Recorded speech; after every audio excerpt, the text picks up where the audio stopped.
have how many children? 3. How many boys? 1 boy and 2 girls. 2 girls. Yeah. And you're giving them the best of education? Well, they're having the best of education. My both parents, they didn't see the 4 walls of any secondary school because obviously my father came from, the story I was told, was that his own father was rich, but he lost his father at the age of 4. So by the time it was time for him to go to school, all those wealth were gone. So his mother had to rear goat, to see him through primary school. But there's so much goat he can rear to pay for a secondary school education. So he wasn't able to go to a secondary school. He started teaching and went to St. Luke's Teacher Training College. And then from there, he took a GC at home, O-level, A-levels, and then AIB exams. So my mom also went to a modern school. After the modern school, she started working in the civil service of the Western region then, and later Oyo State. She retired at Oyo State Secretariat here as a telephone operator. She didn't retire as a permanent secretary because she didn't have the education.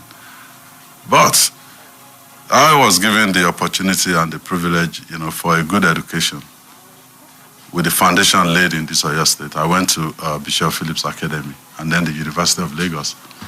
But my first daughter now, she's in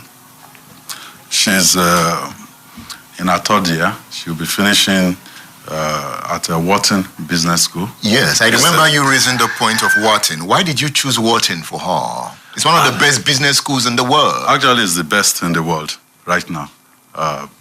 That's the ranking. No, she is. I did not choose it for her. I did not even fill the application for her. She must be brilliant to go to Wharton. She filled her application herself.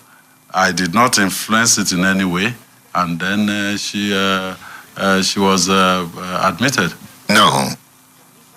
We are having a seyi with children with quality education. Do you think of a Wharton somewhere in Oyo State soon? Well, Can LAUTECH be a Wharton? Yeah, and I'll explain how. When I went to MIT for some short programs, we're given certain resources, and with me being here, I still tap into those resources because they are internet-based.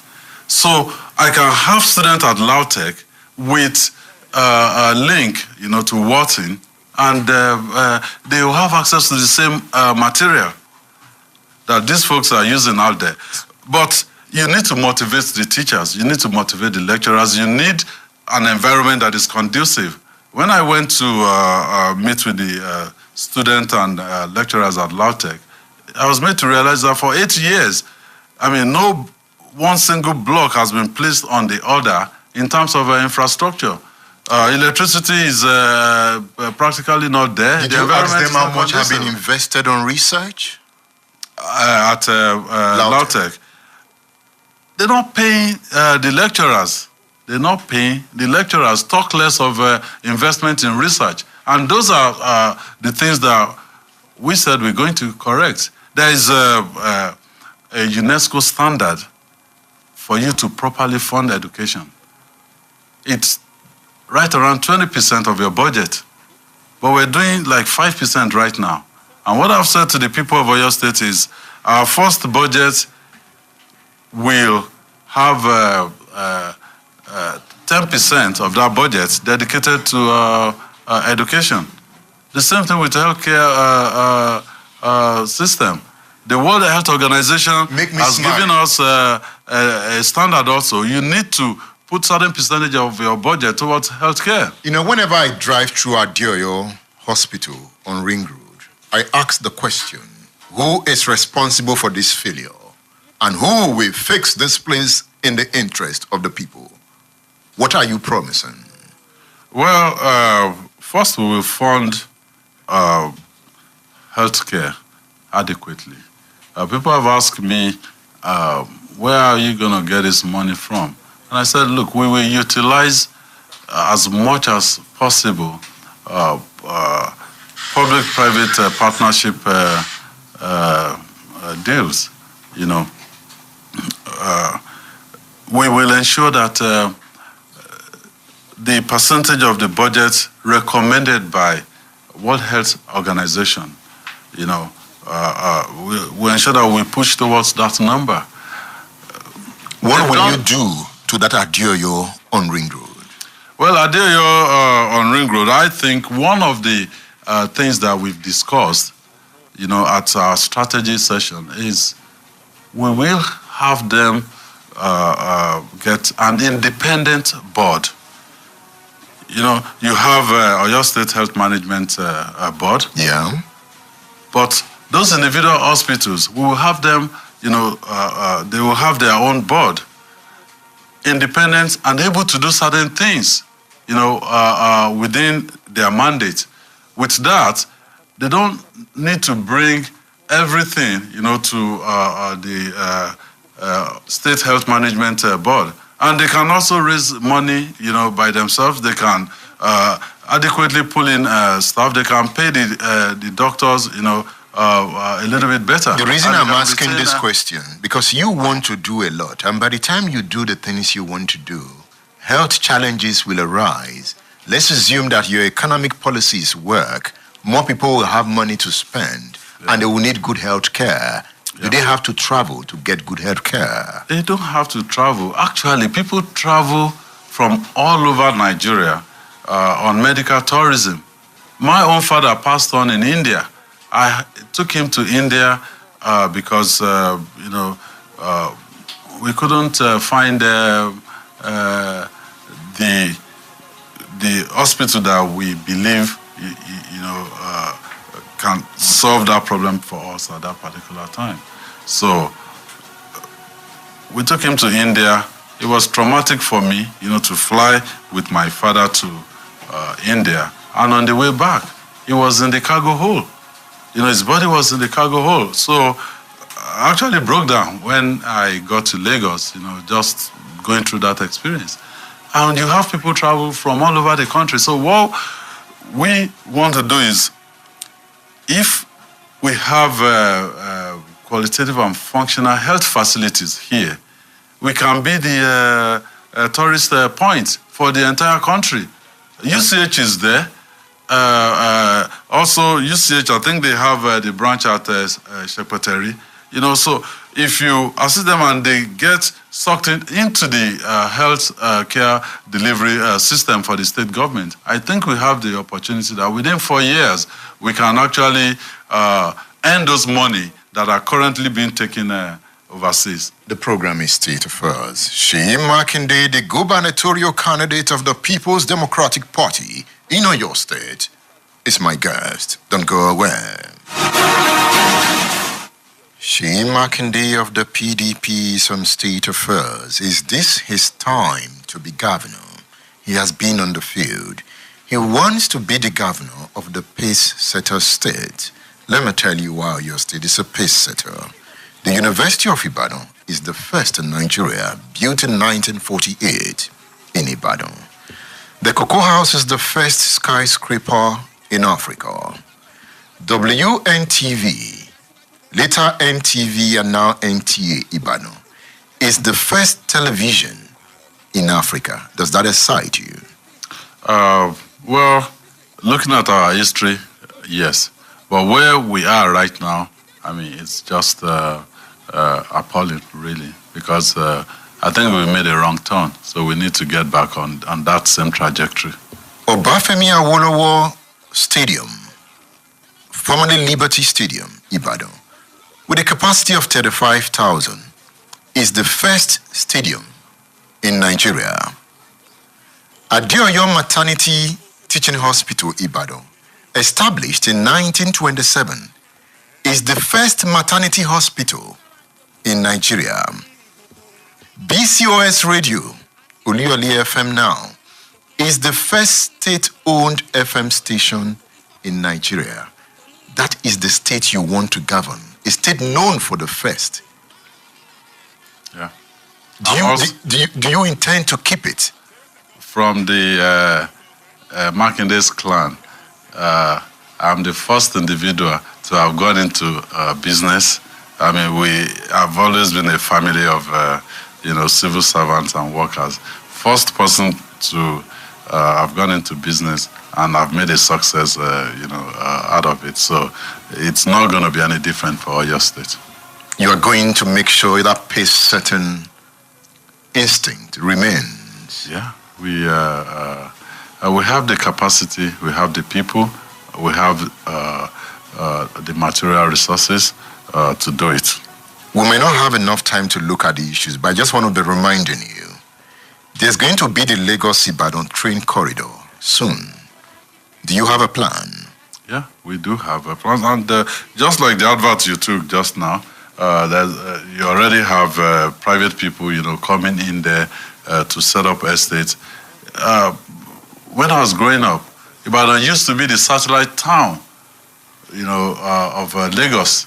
When people leave Lagos, they come to Ibadan to relax. But we're losing that to Abeokuta right now. Ogun State, they've practically taken that over. So we need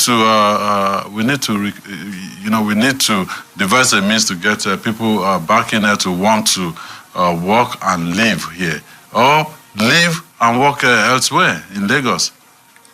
Are you going to take a critical look at the Dugbe business corridor and modernize it? When you go to Dugbe, you see, some of those buildings went back as far as the 50s. Yeah. Right? And it's a downtown concept. If you've been to downtown Houston, downtown Chicago, downtown New York, it's the same concept. You have the financial district, you have restaurants, you have places. It has been abandoned. Yes. But I can tell you that as the governor of this state, I'll be going somewhere out there to unwind. I will remind you. Yes, I will remind you. To unwind where possible every Friday. Every Friday. Yes. The Ring Road Entertainment Corridor, the Bodija Entertainment Corridor, do you have a plan? Well, they just need to, clean the place up. If you're going through Ring Road at night, can't you right make now, Ring Road look like a street in Chicago, modernize it, make it look international by all standard? It's possible. And attract entertainment from Lagos down to those corridors. It's possible, Edmund.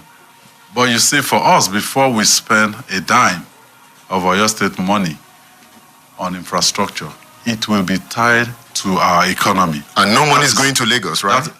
No godfather. Not a dime of Oyo State money will go to Lagos. They're not going to collect our taxes here, and they will have no business with whatever we get. Is that what the APC has been doing? Well, we know who gave Oyo State its finance commissioner from 2011 to 2015. Who? Well, it's the godfather. He's the godfather in Lagos. Somebody who is staying on the popular street called Bodilon in Lagos. And that godfather now has moved Akalaya into the APC again, right? It's fine. Oyo State people have spoken. We will defeat them. And that godfather will control Adelabu, right? Of course. We know where all of this is leading Adelabu disagrees with you. Why will he disagree? I can point out quite a number of things that is recanted on. First, he said the tertiary institutions should be self-funding. And then we came up with a plan that we're going to adequately fund education. And then he made a U-turn and said, well, yeah, I'm going to do free education as well. And you can't preach continuity and say, well, I'm going to continue with the policies of this present government. Free education is not one of them. So APC down in Oyo State come Saturday. Oyo State is a model state. We know what we're doing. And then to answer Ogun Okowari near Oyo State. Talk to the people directly in 30 seconds. So I want to say to my good people of Oyo State, Amakini, you've shown, if you look at the map, of the electoral contest last Saturday. Oyo State stood out. You got all of these blue states around us, but Oyo State stood out. So please come out next Saturday. Do the same thing. Prove the godfathers, prove them wrong, and take Oyo State treasury away from them. Is this Seyi Makinde's time? The ball is in your court as the people. The decision is yours to make. Is this Seyi Makinde's time? I wait for the answer. Come Saturday next week. Engineer Seyi Makinde, thank you for featuring on State Affairs. Thank you so much, Edmund. It's always been a pleasure to sit with you and discuss. I am Edmund Obilo. Thank you for listening.